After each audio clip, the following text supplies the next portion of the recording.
Wow, gimana saya? Ada VGA card di depan saya. Mungkin saya di dunia VGA.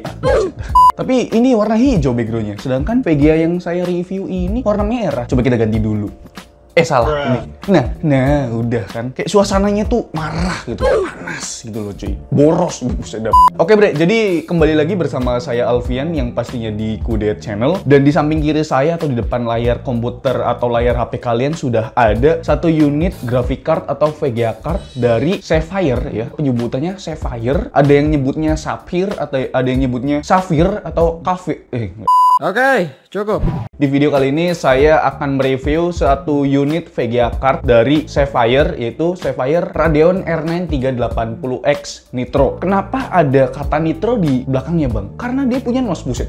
Emang ini seri Nitronya dari Sapphire. Susah banget namanya. Sapphire aja lah gitu ya. Sebenarnya ada seri yang lain kayak Nitro Plus sama Pulse ya dari Sapphire. Tapi ini saya dapet yang Sapphire Nitro biasa, bukan yang Nitro Plus. VGA card yang di samping kiri saya ini cukup menarik ya, karena pada masanya ini cukup menggebrak pasar graphic card pada waktu itu gitu loh cuy. Contohnya aja untuk seri R9 380 ini ada dua varian. Ini kan menggantikan R9 380 yang menggunakan arsitektur dan fabrikasi yang sama ya, arsitektur anti gua dengan fabrikasi 28 nanometer. TDP-nya masih sama juga 190 watt, tapi untuk performanya ditingkatkan dibandingkan dengan yang sebelumnya atau adiknya R9 380. Menurut saya ini cukup menarik juga, karena memang kalau misalkan kita melirik R9 390 itu bakalan tidak direkomendasikan gitu loh ya, karena memang R9 390 itu TDP-nya cukup besar sekali ya, sekitar 245 watt TDP-nya cuy, dan juga dikarenakan bus width-nya itu 512 bit gitu, makanya ya TDP yang dibutuhkan ya gede banget gitu loh cuy. Tapi memang R9 390 itu VRAM-nya memadai lah, VRAM-nya yaitu 8 GB, sedangkan untuk adiknya ini R9 380X itu VRAM-nya 4 GB gitu loh coy. Tapi tidak menambahkan TDP, jadi TDP-nya tetap 190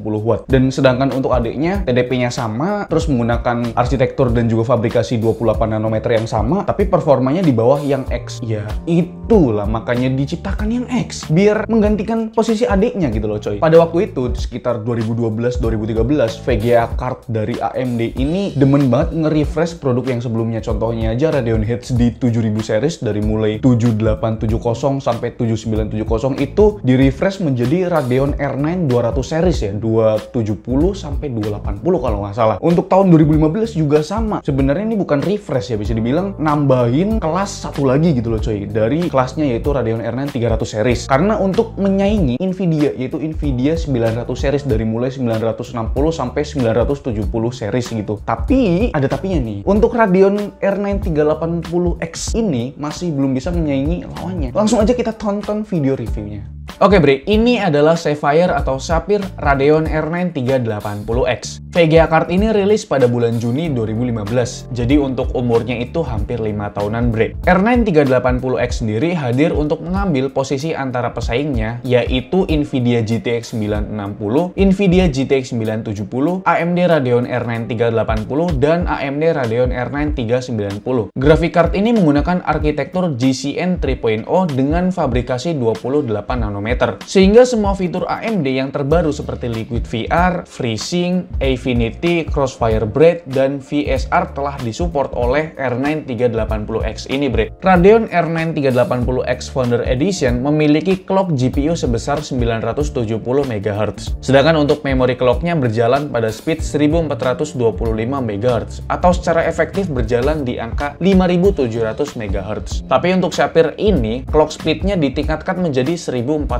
MHz bre. Bukan cuma meningkatkan clock speed GPU-nya aja, Sapphire juga meningkatkan memori clock-nya ke angka 1500 MHz atau secara efektif akan berjalan di angka 6000 MHz. Jadi meningkat 300 MHz bre untuk memori speed-nya. Kalau dibandingkan dengan lawannya yaitu Nvidia GTX 970 Founder Edition, R9 380X ini masih belum bisa menyaingi si GTX 970 dengan memori speed efektifnya di 7000 MHz. Berbanding 1000 MHz itu itu lumayan jauh juga sih. Dan untuk bandwidthnya berbeda kurang lebih 40 GB per second. Dan itu terbilang jauh untuk speed bandwidthnya, bre. Untuk TDP-nya sendiri dari R9 380X yaitu 190 Watt. Lebih besar 40 Watt dari lawannya yaitu GTX 970. Dengan TDP yang lebih besar dari lawannya itu, untuk performanya ini masih belum bisa menyaingi GTX 970, bre. Untuk power konektor yang dibutuhkan adalah 2x6 pin PCI dengan rekomendasi power supply yaitu 500 Watt pure power ya, bre ya, bukan abal-abal. Untuk desain yang digunakan oleh Sapphire R9 380X ini menggunakan warna hitam dan ada sedikit abu-abu yang terlihat minimalis, bre. VGA card ini memiliki cooler fan Sapphire Dual X dengan fan berukuran 100 mm yang akan langsung mendinginkan bagian heatsinknya. Fan-nya ini support 0 decibel yang bakal berhenti berputar jika suhunya di bawah 50 derajat Celcius. Ini fitur yang menurut saya bagus di mana pada zamannya itu jarang banget diaplikasikan ke VGA card.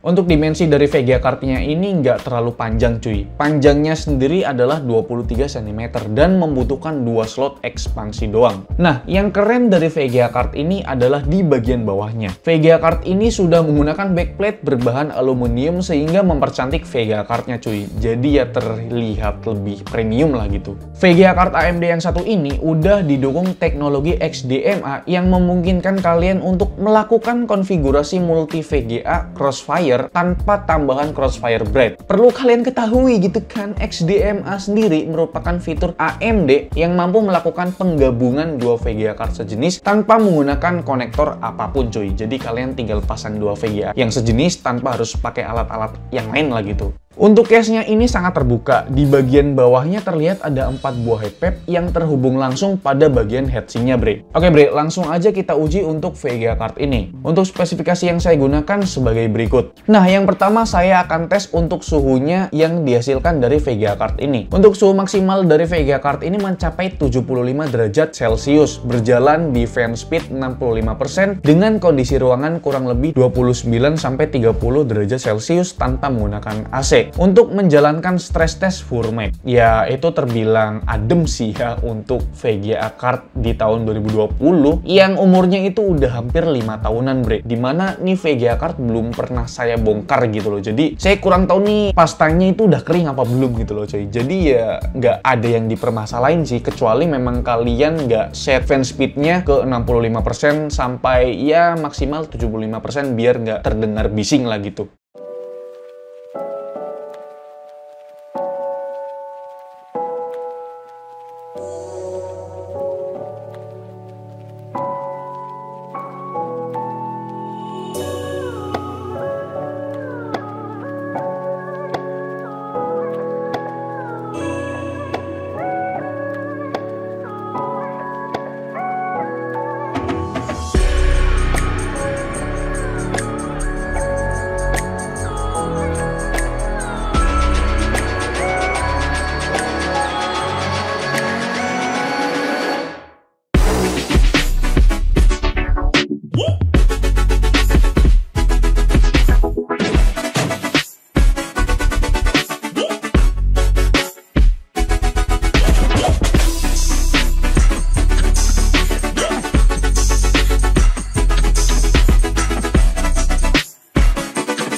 Oke bre, itu dia review dari saya tentang graphic card atau VGA card dari Sapphire, yaitu Sapphire R9 380X. Jadi menurut kalian gimana? Dengan performa yang dihasilkan pada tahun 2020 ini, apakah Sapphire R9 380X atau memang AMD R9 380X itu worth it buat kalian untuk dipinang gitu di tahun 2020? Dimana di tahun 2020 itu banyak banget VGA card atau graphic card dengan TDP yang rendah tapi performanya di atas adik-adiknya ini gitu loh coy, di atas pendahulunya gitu loh coy. Contohnya aja nih, untuk R9 380X ini masih tinggi performanya di atas Radeon RX 560, tapi untuk Radeon RX 570 masih di atasnya si R9 380X ini. Karena memang Radeon RX 570 itu menggunakan arsitektur dan juga fabrikasi 14 nanometer sama dengan Radeon RX 580-nya. Kan ini kan tadi saya bandingkan dengan Radeon RX 580 yang menggunakan arsitektur dan juga fabrikasi 14 nanometer. Makanya untuk R9 380X ini performanya masih di bawahnya RX 570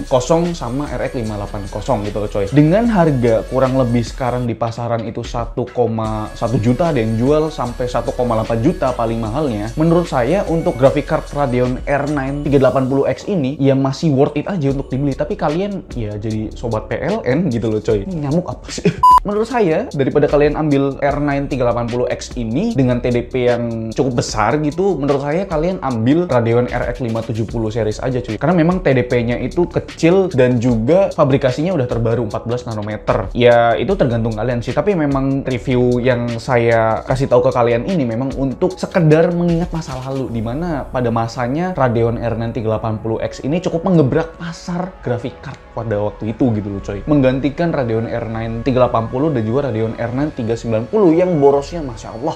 Mungkin itu aja video review dari saya tentang Sapphire Radeon R9 380X ini. Like video ini kalau kalian suka, dislike kalau nggak suka, dan jangan lupa untuk tekan tombol subscribe yang warna merah kalau misalkan kalian belum subscribe channel ini. Saya Alfian selaku host di channel ini mengucapkan terima kasih. Sampai jumpa di lain video. Bye-bye.